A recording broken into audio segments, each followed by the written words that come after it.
Hi, hello, and welcome back to my channel. If you are new here, I am Dr. Jasmine from themomspsychologist.com, and I am so excited for today's video. We're going to be talking about simple play ideas that you can do with your toddler or preschooler today to help with their brain development. Now, I tried to just stick with things that you could already do around the house. You don't need to go run out to Target or shop on Amazon necessarily to get started with these simple play ideas and games, okay? Because can I let you guys in on a little secret?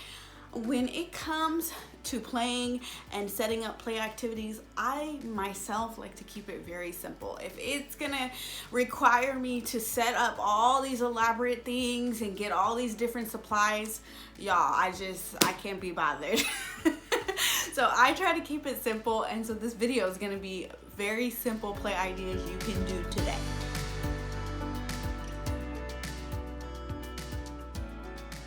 Okay, so number one is to have your child play with lots of puzzles. Puzzles are a really great way to work on their problem-solving skills, their fine motor skills, and it also adds to their self-esteem and confidence, right? If they stick with it long enough and they finish that puzzle, they're gonna feel really good about themselves. Number two is playing with building blocks. So you want to play with building blocks or Legos that have different colors and different shapes, because that really helps with them learning their different colors and their shapes. It also is great for motor coordination as well as problem solving, right? And concentration. They have to concentrate and problem solve how they're going to make these different creations, like towers, for instance. Okay, and for play activity number three, it is role playing. And what this looks like is your child will play out different scenes, either from the doctor or going to the grocery store or at the house. Role playing different scenes with them or them doing it on their own or with other kids is really great for their social development, for their imagination, and for their creativity, and also just lets them explore and experiment with different elements in the real life. And you guys can also play dress up if you have those clothes hanging around. If not, no worries, just pretend you're at the doctor's office and giving each other shots, or pretend you're gonna cook some dinner. Those are all great ways to engage your child in role playing. It also adds warmth and connection to the relationship. Number four is playing with memory games. So you can either pick up a physical memory game, or they have games on the computer or the iPad. My preschooler personally loves her iPad memory game. Of course, it strengthens their memory and their problem solving skills. And it's just really fun. Like, she gets really into it and is like, oh, where's the worm? Where's, the different characters on there? And it's really good for their brain development.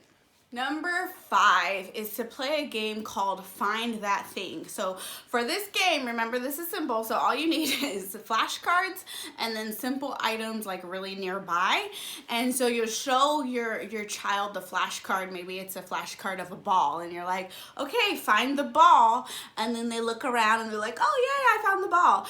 So this helps with their object recognition, right? Because they have to find the object. It also helps with their pronunciation, right? Number six is playing maze activities. So oftentimes you'll find these in activity books. These are really fun.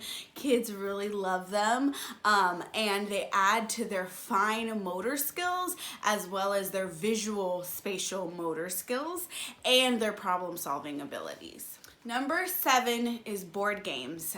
So there's so many games out there just for preschoolers, like Gone Fishing, Candyland, Chutes and Ladders. These are all really great for not only problem solving and all that cognitive development, but it's really good for social skills, right? Because your child has to wait their turn and have patience and collaborate and share the dice and different things that they have to do throughout a board game that can be really good for their cognitive and social development. Number 8 is to play a simple game of Simon Says, right? So Simon says, find something red. Simon says, pat your head. Simon says, turn around. Whatever you can come up with. It doesn't need to be complicated, but Simon Says is a really good game on listening as well as taking turns and impulse control, right? Because they have to stop their bodies, listen, and then carry out the activity. So it's very good for a lot of areas of their development. Number 9 is all things texture play. I love sensory play. It's really good for kids' development when they can engage and integrate their different senses and explore the world. I mean, kids really tend to get into this. And it does not, again, this does not need to be anything you need to search on Pinterest for.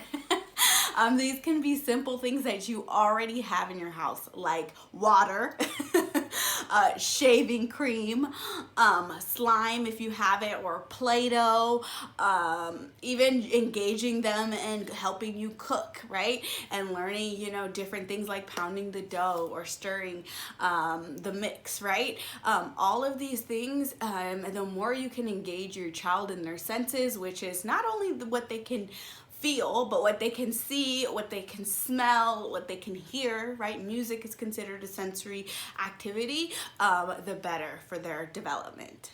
Okay, and number 10 is finger or hand painting. My girls personally love to paint. Now, if your little one is younger than 18 months or struggles with liking to put the paintbrush in their mouth, don't worry. What you can do to get around this is just to simply paint with water, and you can use cardboard and just have them paint. But painting really sparks their creativity, their imagination, and of course, it's good for their fine motor skills, right? Because they have to hold the paintbrush and then navigate the paper. So check out, like, watercolor is a big hit in my family, but it could also be finger paint and other types of painting. All right, you guys, that is it for today's video. I hope that was helpful in giving you some ideas of simple things that you can do around the house to help promote your child's brain development. Don't forget to check out my prior videos on play. I have one on independent play, as well as the benefits of play from a social, emotional, and cognitive perspective. And don't forget to thumbs up this video if it was helpful, and subscribe to my channel, and I will see you guys in the next one. Bye.